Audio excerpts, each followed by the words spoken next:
campus calendar has returned to normal after some unexpected changes to the start of the semester. And that also means the events calendar is in full swing. Coming up, we'll have a look at one busy day last week that gave students plenty of options to fill their midweek plans.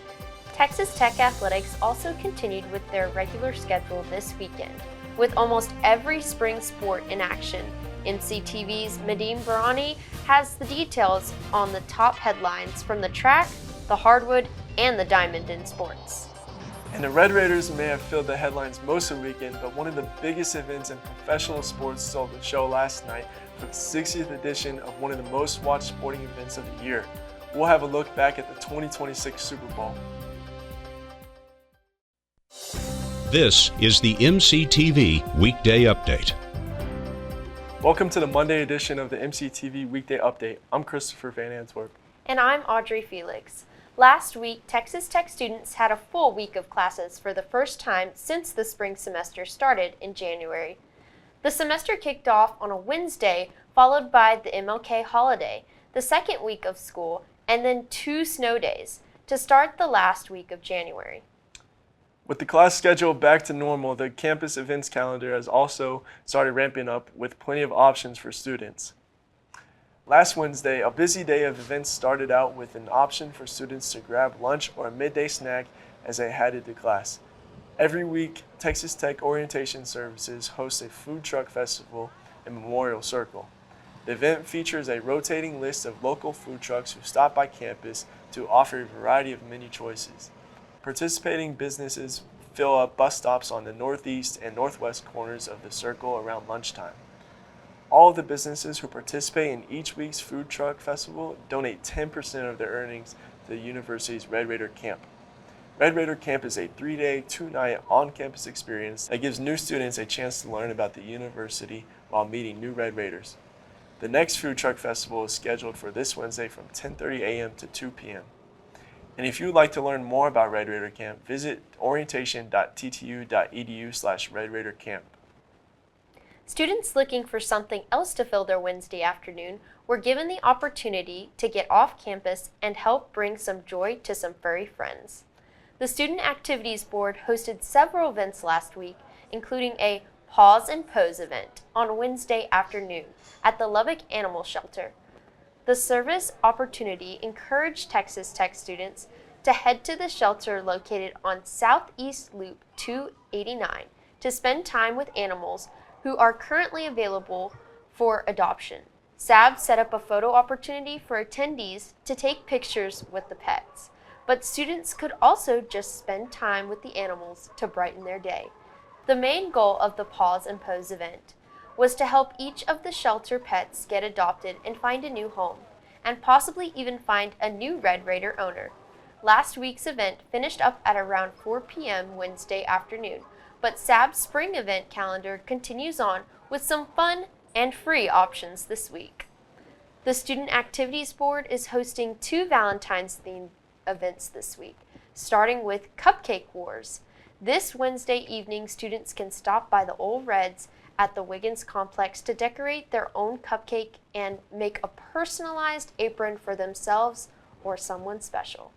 And on Thursday, SAB will be at the Sub from 11 a.m. to 2 p.m. for another event titled You'll Be in My Heart. Thursday's activity will offer attendees the opportunity to make a Valentine's gift pack with traditional gifts such as flowers and candy. Both events are free for all students with a Tech ID, but Thursday's gift packs will only be available as long as supplies last.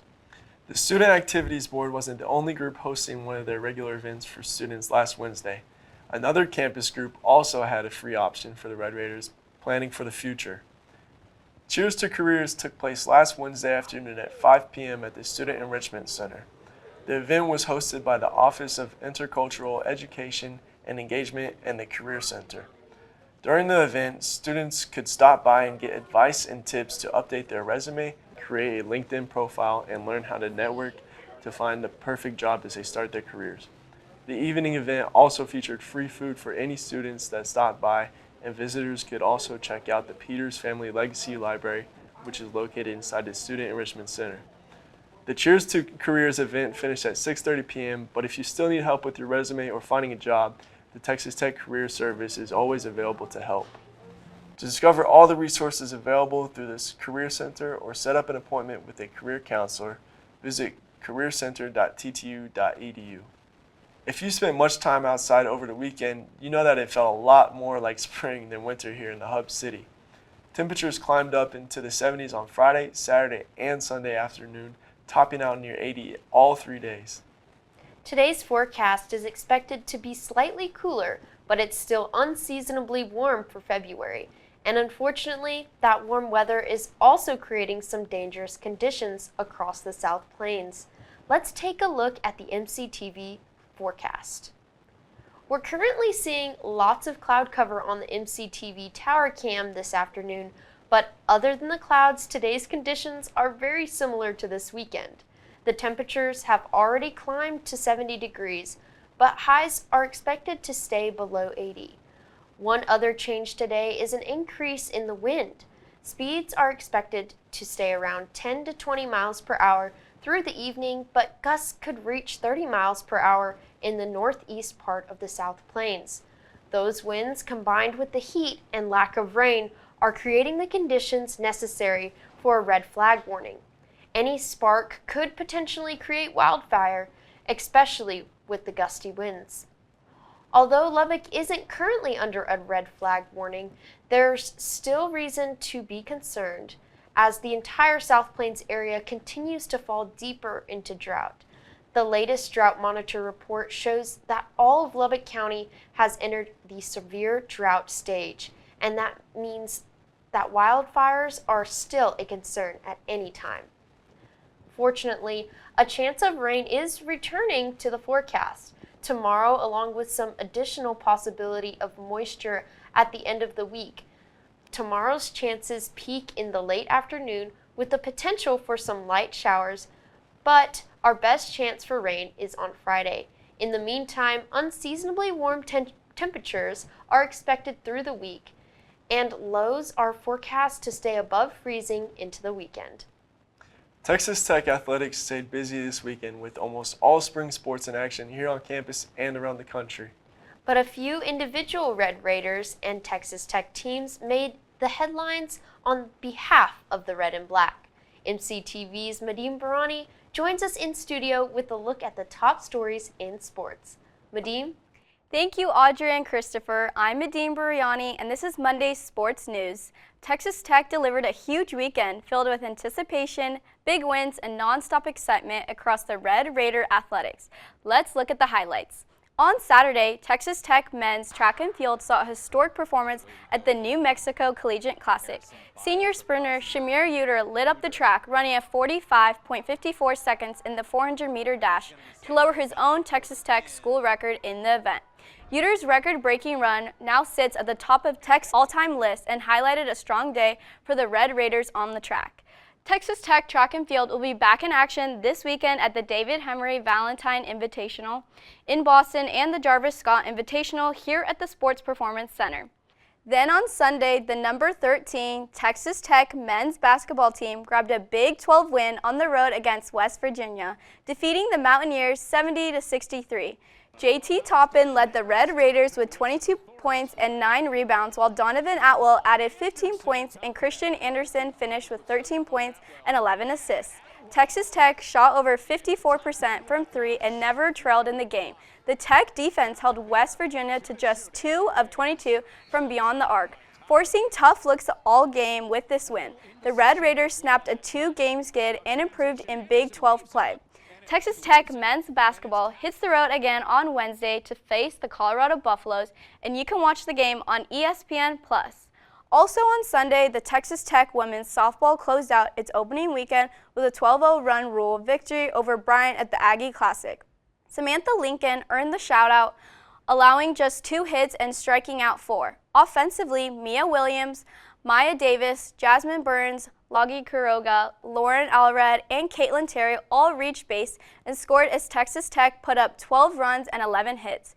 Quiroga delivered an RBI home run while Williams recorded multiple RBIs in the big win. The Red Raiders improved to 6-0 and ended their weekend sweep in dominating fashion. Texas Tech softball will be back in action this weekend at the Shriner Children's Clearwater Invitational in Florida, but the team will take the field for their home opener on February 26th against the Abilene Christian Wildcats. It was a big weekend for Texas Tech athletics, marked by historic track performances and significant wins in basketball and softball. The Red Raiders hit the court, track, and diamond. See you again soon, so stay tuned for more great action. Back to you, Audrey and Christopher. Thanks, Medhin. Texas Tech athletics topped the local sports headlines through most of last weekend. But last night, one of the biggest games of the year filled the schedule for most Red Raiders. Super Bowl 60 kicked off shortly after 5:30 yesterday evening, with millions of people watching here in the U.S. and around the world. The NFL's annual championship game featured the Seattle Seahawks and the New England Patriots. The game itself was a defensive showdown until Seattle's offense took over in the second half. But the biggest headline of the night was a different competition, a battle for viewers during halftime. The official Super Bowl halftime show featured Bad Bunny showcasing his music and Latin American heritage, but on cable and YouTube, Turning Point USA hosted an alternative called the All-American Halftime Show with headliner Kid Rock. Official numbers for ratings and viewership for both halftime shows are expected later this week. But as for the game itself, Seattle brought home its second championship trophy after blowing out the Patriots 29-13.